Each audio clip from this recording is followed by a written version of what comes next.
daniyow dulqaad badi farmaajow dadaal badi axmedow dastuurkiyo bismillaah meeshaan waxaan ku duubi rabaa maase la yiraahdo magaceeda xaldoon oo aan ugu talagalay siyaasadda Soomaaliyeed ee sanadkan aadka u qasan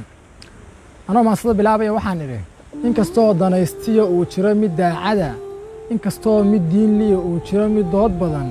isna hadalku waa dane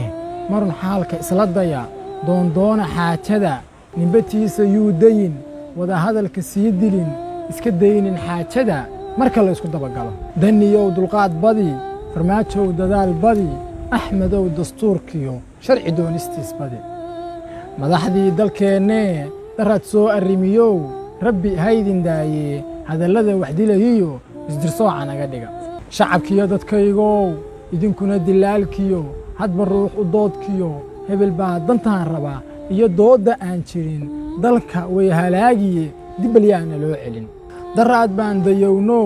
dakhar badanna gaaree dabinnadii la soo maray casharkeedii muu demin sidii baan u dirirnaa qabiilkii u duwannaa dacallada u huwannaa doqon iyo ninkii xuna diraca uga dhigannaa muu demin qabiilkii mana degin warkiisii daraad bau dambaysoo xabaduhu daryemayeen maantaa ka sii daran oo laysla degayaa imisaa la dabar jaray ruux aan dembiba gelin imisaa mid ruux dilay dusha sare la saartoo shafka loo durbaan tumay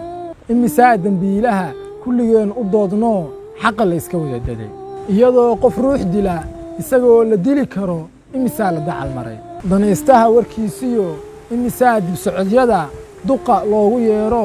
xalka layska dabamar qabiilada isdilayiyo doqomada iscunayow duni way tallowdaye weli miyaynan kala degin dadku waa isdhaafaye caqli muusan soo degin wabilaahi tawfiiq